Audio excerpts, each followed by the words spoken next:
Let's rewind the clock 10 years. Batman v Superman: Dawn of Justice was arguably one of the most anticipated superhero movies ever announced. Fans had dreamed of seeing Batman and Superman share the big screen for decades, and when Warner Bros. Finally announced it, the internet practically lost their mind. But did the movie live up to those almost impossible expectations? More importantly, 10 years later, does it deserve a second look? Before answering that, we need to understand the context in which this movie was released. Batman v Superman was only the second film in the now defunct DCEU, Warner Bros.' ambitious attempt to build a shared cinematic universe capable of competing with the unstoppable juggernaut that was the MCU. And yes, the past tense there is very much intentional. At the time, Marvel had already perfected the shared universe formula. DC, meanwhile, was trying to sprint a marathon, and as we'll see throughout this video, that's where the problems began. The timing couldn't have been more perfect. It was 2016, superhero movies were dominating the box office, and despite receiving mixed reviews from both critics and audiences, Man of Steel had still made around $700 million worldwide.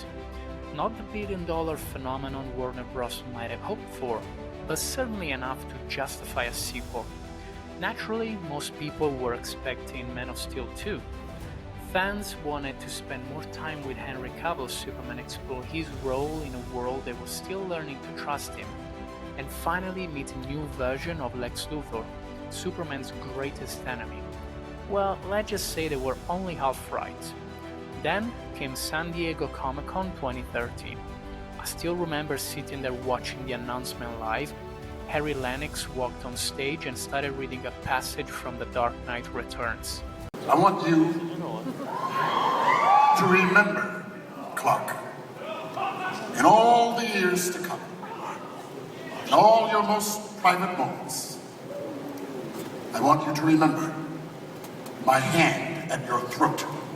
I want you to remember the one man who beat you. Whoa! What? What? What?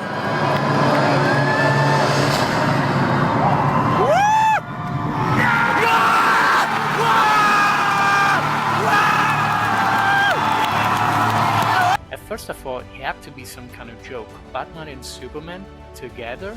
Surely not. Then Zack Snyder walked on stage with the logo. Goosebumps. Just goosebumps. For comic book fans, this was the equivalent of announcing the Avengers before the MCU even existed. Then came the next bombshell. Ben Affleck had been cast as Batman. To say people weren't happy would be an understatement. Affleck wasn't exactly known as an action star, and the last time audiences had seen him wearing a superhero costume was in Daredevil, a movie that, let's be honest, didn't exactly set the world on fire. The backlash was immediate. Petitions were signed, social media erupted, people were convinced Warner Bros. Had completely lost the plot.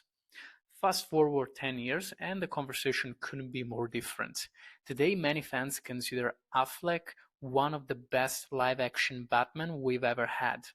Most of the criticism has shifted away from his performance and towards the writing of the films he appeared in. His physical presence, his intimidating demeanor, and his brutal fighting style all felt ripped straight out of Frank Miller's The Dark Knight Returns. This wasn't the detective Batman, this was an older, broken, battle-scarred warrior who had spent 20 years fighting Gotham's worst criminals. And honestly, Affleck absolutely looked the part.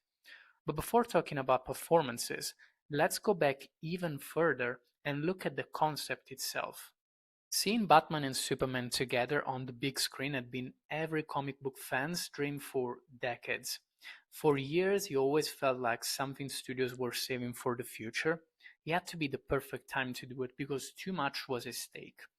And ironically enough, we nearly got there in the 90s, where Warner Bros. Wanted to expand on Tim Burton's universe and even cast Nick Cage, of all people, to play Superman. Then they went cold feet after seeing the backlash for Batman Returns, who was deemed as being too dark. and they abandoned the project of shared universe. Then fast forward to 2016, and here we go again. Looking back, Warner Bros. Decision actually makes perfect sense.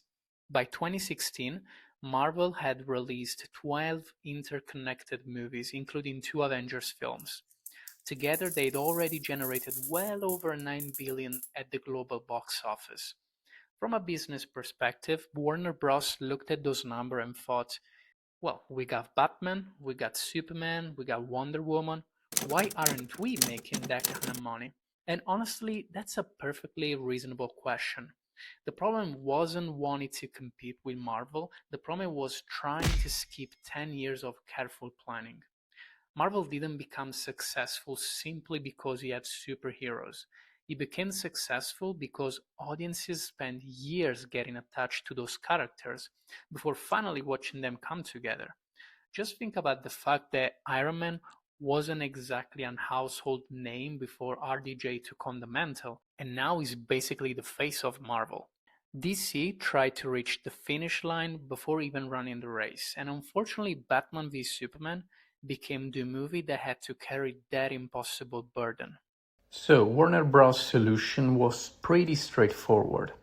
If you're trying to build a cinematic universe, you start with the 3 pillars of DC: Superman, Batman, and Wonder Woman. On paper, it sounds like a no-brainer. The problem is that Batman v Superman wasn't just trying to be a Man of Steel sequel. He was trying to introduce Batman, he also had to set up Wonder Woman, tease the Justice League, introduce Lex Luthor, adapt the death of Superman, and lay the foundations for an entire cinematic universe. That's an awful lot for one movie to carry. To understand why audiences were divided though, we first need to go back to Man of Steel. Zack Snyder's interpretation of Superman was controversial from day one.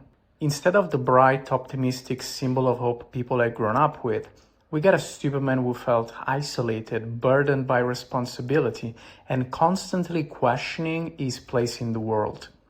The film had a much darker visual style than most superhero movies at the time. The color palette was muted, the atmosphere was heavy, and even moments that should have felt triumphant were often overshadowed by tragedy. A lot of people simply didn't connect with that version of the character. Personally, I actually loved it. I know I'm probably in the minority here, but that's exactly what made Man of Steel feel different. There was this sense of scale and grandeur that made everything feel almost mythological. Superman didn't just feel like another superhero. He felt like a god trying to find his place among humans. That's something I still think Zack Snyder deserves a lot of credit for. Now, could Clark have been a little more helpful? Absolutely. One of Superman's defining traits is that no matter how bad things get, he inspires people simply by being who he is. The warmth was definitely missing at times. But at the same time, I can understand why Snyder portrayed him that way. Throughout the movie, Clark is constantly forced to make impossible choices. Discovers he's an alien, watches his adoptive father die, loses his biological father almost immediately after finding him, and then fighting an invasion that levels an entire city. It's not exactly the easiest week of anyone's life. Then came Batman v Superman, and that's where things started getting messy. In my opinion, the biggest reason this movie underperformed wasn't Batman, nor Superman, or even Zack Snyder. It was the fact that Warner Bros. Tried to fit 5 movies into one. Instead of giving us a true sequel to Man of Steel or a new Batman movie, the film constantly shifts its attention between different storylines. You got Batman's introduction, Lex Luthor's master plan, Wonder Woman's debut, the Justice League teasers, the nightmare sequence, Doomsday, the death of Superman. That's enough material for an entire phase of movies, yet somehow it all had to fit into 2.5 hours. If the film had simply focused on Clark's journey after the destruction of Metropolis while naturally introducing Batman and Lex Luthor, I genuinely think it would have been much stronger.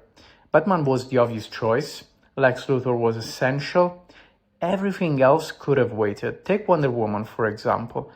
Now, don't get me wrong, I like Gal Gadot as Wonder Woman, and her entrance during Doomsday Battle is undeniably cool.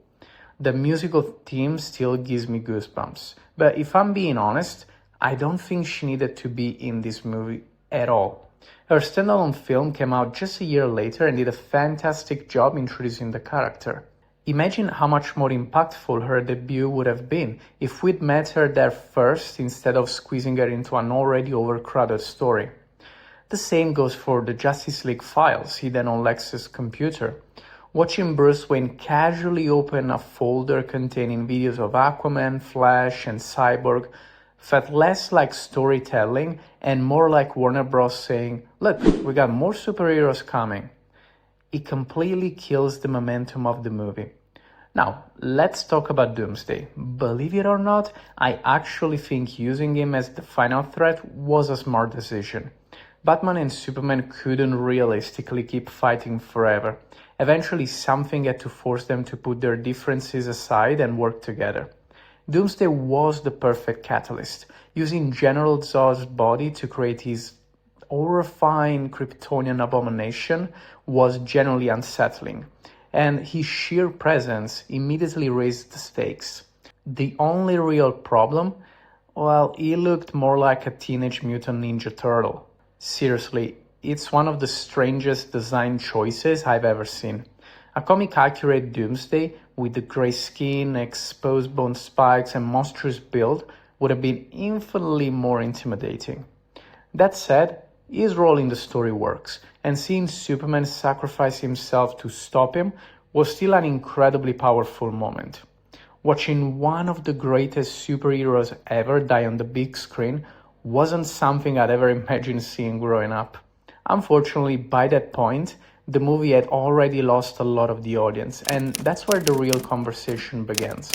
Because the biggest issue with Batman v Superman wasn't what happened on screen, it was everything that happened behind it. So, why did Batman v Superman fail?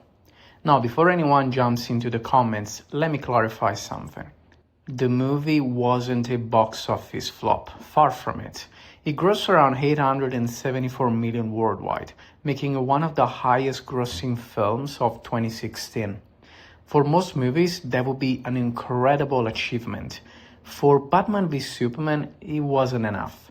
And the reason is simple. This is Batman and Superman, arguably two of the most recognizable superheroes in history. To put things in perspective, Captain America Civil War, the third installment about the first Avenger, came out the same year with a similar premise, superheroes fighting with each other about opposing morals, and made well over $1 billion. Now, to be completely honest, it's not a fair comparison as Marvel was at the peak of its popularity in the 2010s, and a movie featuring both Chris Evans' Cap and RDJ's Iron Man was always going to be a certified banger.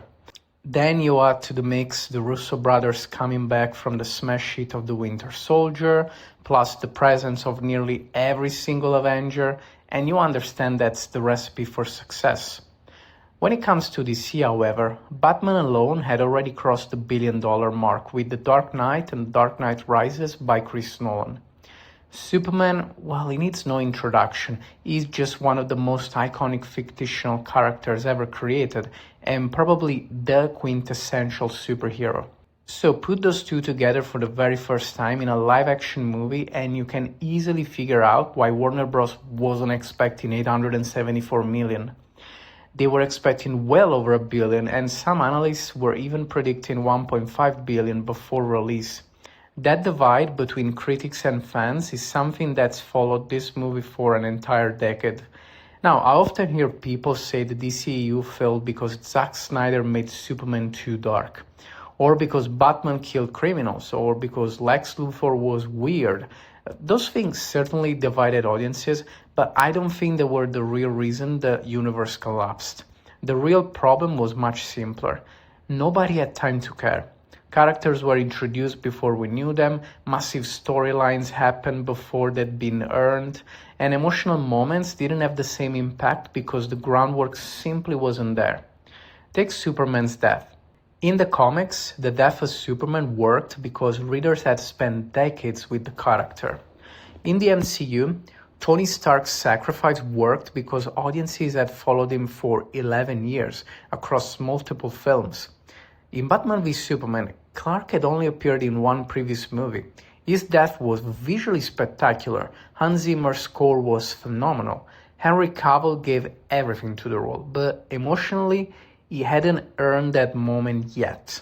Then there's the overcrowded plot. This movie constantly feels like it's trying to set up the next movie instead of focusing on the one that, you're actually watching. Every few minutes there's another tease, another dream sequence, then the future storyline, the Justice League setup, the nightmare sequence. Instead of telling one incredible story, it tries to tell 6 good ones at the same time, and none of them get the attention they deserve. I don't think at all that was Zack Snyder's fault either. Warner Bros. Was watching Marvel make billions every single year. Executives wanted their own cinematic universe as quickly as possible. The pressure on Snyder must have been enormous. He wasn't just directing a sequel, but he was expected to build an entire franchise overnight. That's an impossible task for any filmmaker. Instead of slowly building a universe the audiences could fall in love with, Warner Bros. Tried to fast-track the process. They wanted the Avengers before they'd made Iron Man. And that's why Batman v Superman found itself carrying the impossible weight of launching an entire cinematic universe while also trying to be its own movie. Looking back 10 years later, I don't think Batman v Superman failed because it lacked ambition. If anything, it had too much of it. It tried to be too many things all in one film. That's overload. And eventually, the entire DCEU collapsed under the very same weight.